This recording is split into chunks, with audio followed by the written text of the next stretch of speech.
आप सबको नमस्कार, नमो बुद्धाय, जय भीम, जय भारत। अब मंगल पांडे और माता दीन अच्छे दोस्त बन चुके थे और 2-4 दिनों में एक बार उन दोनों का आपस में मिलना भी हो जाता था। और जब भी वे मिलते अपनी पहलवानी की बातें करते या फिर अपने देश के हित के बारे में बातें करते। मंगल पांडे अभी भी माता दीन को मुसलमान ही समझता था। फिर एक दिन पहलवानी के साथ साथ घर परिवार का जिक्र होया तो माता दीन मंगल पांडे को बताने लगे कि उनके पिताजी और दादाजी भी पहलवान थे। तो वीडियो को आगे बढ़ाने से पहले मैं एक बार लीगल डिस्क्लेमर पढ़कर सुना देता हूँ। मैं यह वीडियो समाज को केवल सामान्य जानकारी देने के उद्देश्य से बना रहा हूँ।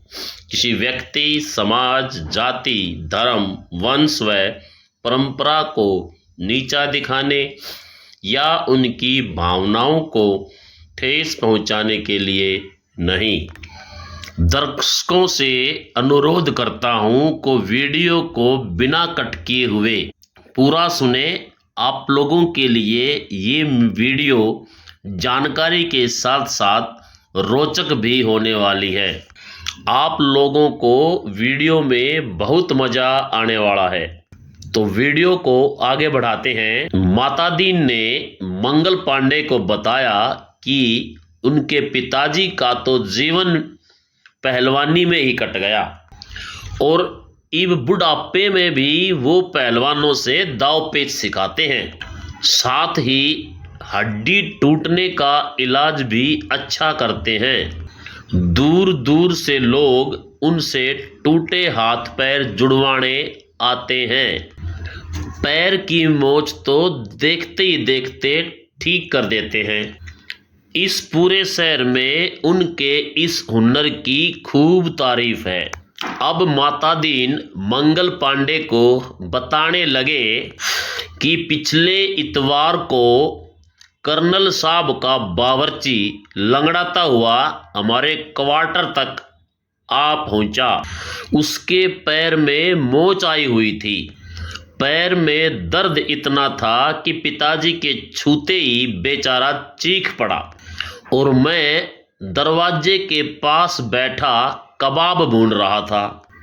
इतवार की छुट्टी हम खा पी कर ऐसे ही बिताते हैं। पिताजी ने उसके पैर पर अपना बनाया हुआ तेल का लेप लगाया और मालिश की। थोड़ी ही देर में उसका दर्द कम हो गया। फिर उसने जेब में हाथ डालते हुए पिताजी से पूछा कि पहलवान कितने पैसे दूं टांग की मालिश करने के। तो पिताजी खानसामे की बात पर हंस पड़े। पिताजी ने उनसे कहा कि पैसों की बात करके क्यों शर्मिंदा करते हो। हम गरीब जरूर हैं पर इतने गरीब भी नहीं कि 2 बूंद तेल के भी पैसे ले लें। आप पैसे वैसे की बात छोड़ो बल्कि मेरे माता दीन के हाथ के भुने हुए कबाब खाकर जाओ। आप हमेशा याद करोगे इसके बनाए कबाबों का स्वाद। फिर मैंने बावर्ची को अपने हाथ के बनाए कबाब खिलाए।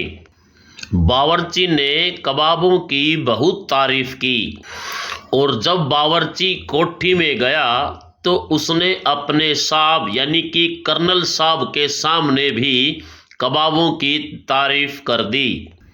कर्नल साहब भारतीय व्यंजनों के बहुत शौकीन थे। जब कर्नल साहब ने मेरे हाथ के बने कबाबों के स्वाद की बात सुनी तो उनके मुंह में पानी आ गया और कर्नल साहब ने बावर्ची को कहा कि किसी दिन उनको बुलाकर यहाँ ले आओ।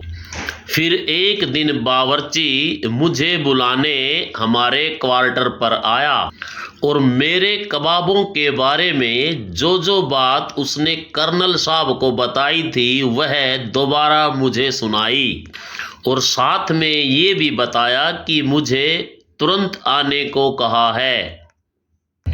मैं कर्नल साहब के पास जाने को तैयार हुआ और मैंने साथ में कुछ कच्चे कबाब भी ले लिए।